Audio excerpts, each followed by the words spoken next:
Civil సర్వీసుల్లో దివ్యాంగులకు quota ఎందుకంటూ సీనియర్ ఐఏఎస్ స్మితా సబర్వాల్ చేసిన ట్వీట్లను మండలిలో ప్రస్తావించారు ఎమ్మెల్సీ జీవన్ రెడ్డి. స్మితా వ్యాఖ్యల్ని తీవ్రంగా ఖండిస్తున్నామని చెప్పారు.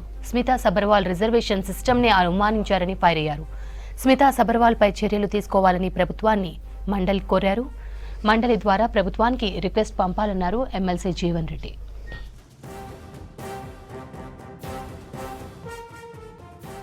సంబంధించినటువంటి అంశం అధ్యక్ష, అంటే వాస్తవంగా ఏ విధంగానైతే దళితుల రక్షణార్థం prevention of atrocities on SC ST act ఉంటుందో అట్లాగే prevention of atrocities on disabled కూడా ప్రత్యేక చట్టం రూపొందించడం జరిగింది అధ్యక్ష.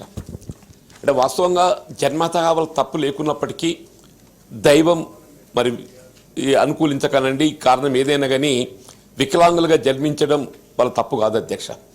అటువంటి వాళ్ళ కొరకు ఏదైతుందో అటు కేంద్ర ప్రభుత్వమే కానీ రాష్ట్రమే కానీ ప్రత్యేకంగా చట్టాలు రూపొందించి వాళ్ళ కొరకు విద్యా ఉద్యోగాలలో ప్రత్యేకంగా రిజర్వేషన్ సౌకర్యాలు కల్పించడం జరిగింది అధ్యక్ష. Except in defence and police service. వాస్తవంగా ఏదైతుందో మనము ప్రభుత్వ ఉద్యోగస్తులు నిర్వర్తించేటువంటి ఒక విధులు అన్నీ కూడా మనం ఫీల్డ్ విజిట్ ఉన్నప్పటికీ కూడా ఈ defence and police services are exempted because వాళ్ళ విధులు ఏదైతుందో ఫీల్డ్తోని అనుసంధానమై ఉంటాయి కాబట్టి.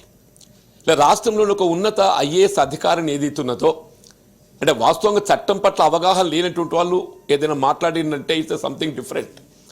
చట్టం పట్ల పూర్తి స్థాయిలో అవగాహన కలిగి ఉండి ఇవాళ దివ్యాంగులను కించపరిచే విధంగా, వాళ్ళ ఆత్మాభిమానాన్ని దెబ్బతీసే విధంగా, వాళ్ళ ఆత్మస్థైర్యాన్ని దెబ్బతీసే విధంగా, వాళ్ళ ఆత్మ గౌరవాన్ని దెబ్బతీసే విధంగా ఏదైతుందో ఒక రాష్ట్రంలోని ఉన్నత ఐఏఎస్ అధికారిని దివ్యాంగులను వికలాంగులను చులకన చేసినట్టు మాట్లాడటం నిజంగా దురదృష్టకరం అధ్యక్ష. దీన్ని తీవ్రంగా ఖండించడమే కాదు, ఇవాళ ఏదైతే చట్టపరంగా ఏదైతుందో వాళ్ళపై చర్య తీసుకోవడానికి అవకాశం ఉంది. మరి రాష్ట్ర ప్రభుత్వం ఎందుకు ఉపేక్షిస్తుందో తెలియడం లేదు అధ్యక్ష అని చెప్పి అంటున్నా. రాష్ట్రంలోని లక్షలాది దివ్యాంగులు వికలాంగులు కించపరిచే విధంగా ఇవాళ రిపీటెడ్లీ వీళ్ళ ఒక ఐఏఎస్ అధికారి ఏదైతున్నదో ఫీల్డ్ విజిట్ చేయాల్సి వస్తుంది డెఫినెట్లీ. ఒక ఐఏఎస్ అధికారి కాదు అధ్యక్ష, వీళ్ళ ప్రభుత్వ విధులు నిర్వర్తించేటువంటి యొక్క ఏ ఉద్యోగస్తులే కానీ ఫీల్డ్ విజిట్ చేయాల్సి వస్తుంది. అంటే వాళ్ళు ఏంటి, మీరు ఐఏఎస్కి ఏదైతుందో రిజర్వేషన్ నుండి మీరు ఎగ్జామ్షన్ కలిగించాలి అవసరం లేదని చెప్పి ఏదైతే భావన వ్యక్తం చేసిందో ultimately this will lead to the whole reservation system it self. ఇది ఒక ఐఏఎస్కే పరిమితమైన అంశం కాదు అధ్యక్ష. వీళ్ళ అధికారిని మాట్లాడిన అంశం ఏది ఇస్తుందో ఐఏఎస్కు మీరు రిజర్వేషన్ సౌకర్యం కల్పించకూడదు ఎందుకంటే వాళ్ళు ఫీల్డ్ విజిట్ చేయాల్సి వస్తుందని చెప్పని పేర్కొనడం ఏది ఇస్తుందో ultimately this will lead to all government employment. వీళ్ళ ప్రతి ప్రభుత్వ ఉద్యోగి ఏది ఇస్తూ ఫీల్డ్ విజిట్ చేయాల్సి వస్తుంది. వాళ్ళు వికలాంగులు కాబట్టి ఏది ఇస్తూ ఫీల్డ్ విజిట్ చేయలేరు కాబట్టి ఏది ఇస్తూ వాళ్ళు రిజర్వేషన్ సౌకర్యం ఉద్యోగాలను కల్పించకూడదు. ఇట్స్ టోటల్లీ అంటే వాస్తవంగా తెలిసి మాట్లాడిన వాళ్ళు ఏ ఉద్దేశంతో మాట్లాడినో ఈ సభ నేను గౌరవ సభ్యులందరితో కూడా నేను సవినీయ విజ్ఞప్తి చేస్తున్నాను. ఈ అధికారిని యొక్క వ్యాఖ్యలను తీవ్రంగా ఖండిస్తూ రాష్ట్ర ప్రభుత్వానికి ఒక నివేదన వాళ్ళపై చట్టపరంగా చర్య తీసుకోవడానికి అవకాశం ఉంది అధ్యక్ష. Prevention of atrocities on disabled అనేది ఒక ప్రత్యేక చట్టం ఉంది. వీళ్ళు వికలాంగుల రక్షణార్థం ఏదైతే ప్రతి ఒక్క చట్టం ఉంది అధ్యక్ష. ఆ చట్టానికి అనుగుణంగా చర్య తీసుకునే అవకాశం ఉంది.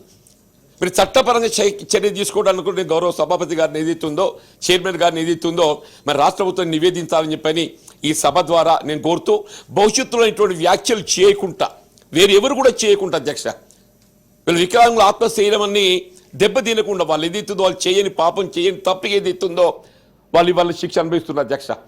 వీళ్ళు వికలాంగులు ఎంత మాత్రాన్ని ఏదైతుందో వాళ్ళు విధుల నిర్వర్తన లోపల ఏదైతుందో ఎవరికి సాటి లేరు అని చెప్పి అనుకుంటే కరెక్ట్ కాదు. మీకు తెలియదు కాదు అధ్యక్ష, జయపాల్ రెడ్డి గారు ఉత్తమ పార్లమెంటేరియన్ అవార్డు గ్రహీత జయపాల్ రెడ్డి గారు అధ్యక్ష అని చెప్పి అంటున్నా. జన్మతః పోలియోతో కొంత వారికి అంగవైకల్యం సంభవించినప్పటికీ కూడా వారు ఈజ్ ఎఫిషియంట్ అని ప్రజా జీవితంలో రిజర్వేషన్ లేదు కాబట్టి ఇదిదో ప్రజా జీవితం వారికి ఏ విధంగా రిజర్వేషన్ లేకుండా కానీ ఏదైతుందో మొత్తం భారత జాతి గర్వించబడే విధంగా యావత్ భారతదేశం గర్వించబడే విధంగా ఏదైతుందో జయపాల్ రెడ్డి గారు వాళ్ళ ఉత్తమ పార్లమెంటేరియన్గా మరి వారు గుర్తింపు చేయడం జరిగింది అధ్యక్ష అని చెప్పంట. కాబట్టి దివ్యాంగులను వికలాంగులను ఎవరు కూడా చెప్పంటూ నేను భవిష్యత్తులో కించపరచకుండా వాళ్ళ ఆత్మాభిమానం దెబ్బతీయకుండా వాళ్ళ ఆత్మగౌరవం దెబ్బతీయకుండా, ఆత్మస్థాయి దెబ్బతీయకుండా ఉండడానికి కొరకు ఏదైతుందో ఈ వ్యాఖ్యలు చేసినట్టు ఒక ఐఏఎస్ అధికారిని ఎవరే కానీ అధ్యక్ష వారిపై చట్టపరంగా చర్య తీసుకోవాలని చెప్పి మీ ద్వారా